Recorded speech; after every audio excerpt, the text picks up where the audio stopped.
So that's when I decided to start a rocket company. And I actually didn't think it would succeed, and it almost didn't. So we started off developing a small rocket, which was kind of a scale model version. It was about 100,000 pounds of thrust, so big, big by normal standards, but small for a rocket. And developed the engine and the airframe and the electronics and the guidance and control system, and then proceeded to have 3 failed launches in a row. So this is 2008, and so we were heading into the recession, and we had 1 rocket left, and unfortunately in late 2008 that 4th launch did work, and we made it to orbit. And then we won a NASA contract after that, and so fortunately things worked out. But if that 4th launch had not worked, then SpaceX wouldn't be around. So it was a very close call. In fact, when I started, I thought, okay, I've got enough money. I think I've got enough money for 3 launches. Unfortunately, it was just enough to make that 4th one. I know you have 5 children. Yeah. So how do you manage all of these children and the 2 companies that you have to deal with on a regular basis?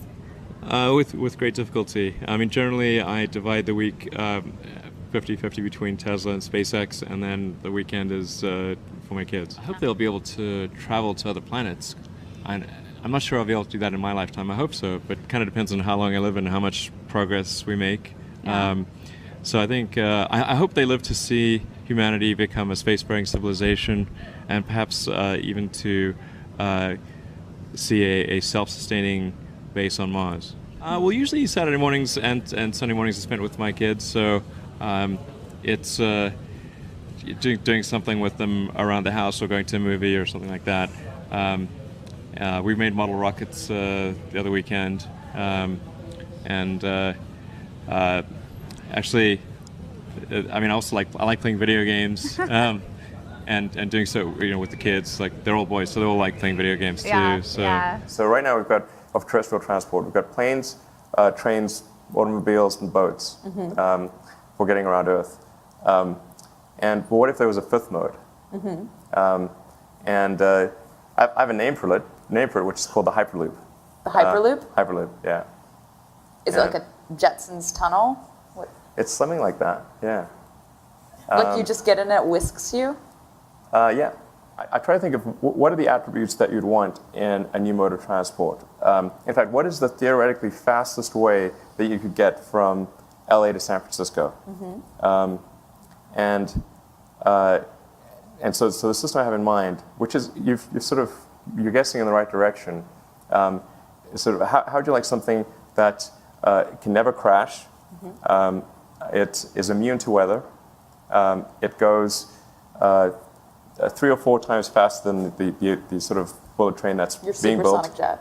Well, it goes about, let's say, an average speed of twice what an aircraft would do. So you go from downtown LA to downtown San Francisco in under 30 minutes. And it would cost you much less than an air ticket or car, much less than any other mode of transport, because the fundamental energy cost is so much lower. And I think we could actually make it self-powering if you just if you put solar panels on it. You generate, or back of the envelope is you generate more power than you would consume in the system. And there's a way to store the power so that it would run 24/7 without using batteries. So there's different ways to store energy. Anyway, so that's. Do you think this is possible? This is not just. Yes, absolutely, yeah. Well, I'm surprised by the whole thing, honestly. I certainly didn't expect to be for any of these things to happen, honestly. Yeah. I just I knew I wanted to be involved in technology. And in fact, the only reason I started a company back in '95, an internet company, was because I couldn't get it. There were only a few internet companies, and I couldn't get a job at any of them. So I tried to get a job at Netscape, and sent my resume in and tried hanging out in the lobby, but I was too shy to talk to anyone. And then I was like, okay, well, I guess I'll have to start a company because I can't get a job anywhere. A friend of mine who's a successful entrepreneur, and started actually his career around the same time as I did, and he has a good phrase. His name's Billy. He said, "Yeah, starting a company is like eating glass and staring into the abyss," and you agree with that? Generally true. Yeah. And if you don't eat the glass, you're not going to be successful.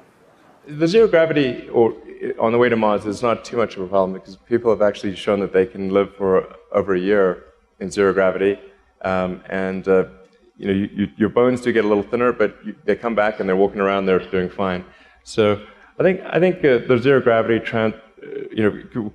just spending 3 to 6 months in zero gravity is not a problem, and then one can deal with the solar radiation, solar storms essentially, by having a column of water between you and the sun. So on your spaceship, you orient the spaceship so that there's a column of water between you and the sun. That'll take care of the solar storms.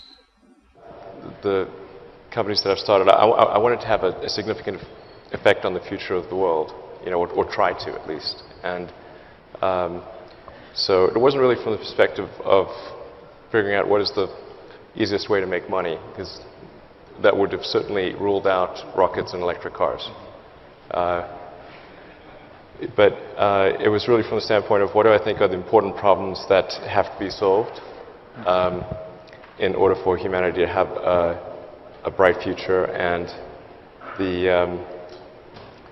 and certainly sustainable energy, both production and consumption, as well as space exploration, and ultimately getting out there and exploring the stars. I think those are two major ones. I think the biggest problem that humanity faces in the 21st century is sustainable energy, terrestrially, and then the biggest problem of the sort of millennia is the extension of life beyond Earth. So I want to try to do as much as I can in that regard, even if it's not the easiest way to make money. Well, we're pretty close to sending crew up to the space station. That's currently scheduled for the end of next year. Yeah. So that'll be exciting with our Dragon 2 spacecraft, and then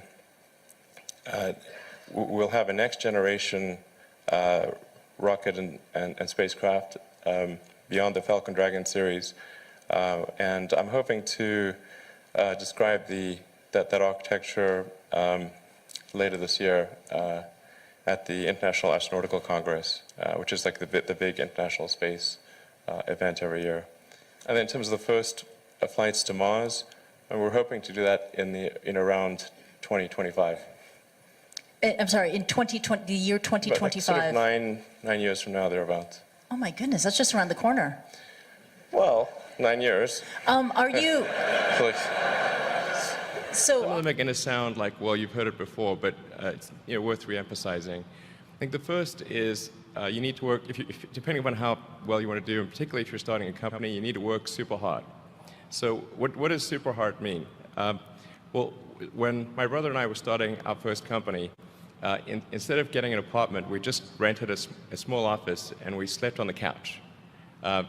And we showered at the YMCA, and we're so hot up we had just one computer. So the website was up during the day, and I was coding at night, 7 days a week, all the time. And I sort of briefly had a girlfriend in that period, and in order to be with me, she had to sleep in the office. So work hard, like every waking hour. That's the thing I would say particularly if you're starting a company. And if you do simple math, say like, okay, if somebody else is working 50 hours and you're working 100, you'll get twice as much done in the course of a year as the other company. I think that the reason it's important to develop sustainable energy production and consumption is that even if one ignores the environmental consequences and says, okay, well, it's simply a scarce resource. Well, unless we move towards something that is sustainable, that will be there in the long term, then leaving aside any questions of environmental impact, we'll face economic collapse if we run out of fuel to burn and put in vehicles. So, my initial interest in sustainable energy production and consumption was actually not driven from an environmental standpoint, although I do think there are environmental consequences, but rather from the importance of the continuance of human civilization, which we would face a disaster if we did not find some alternate means to power society and travel.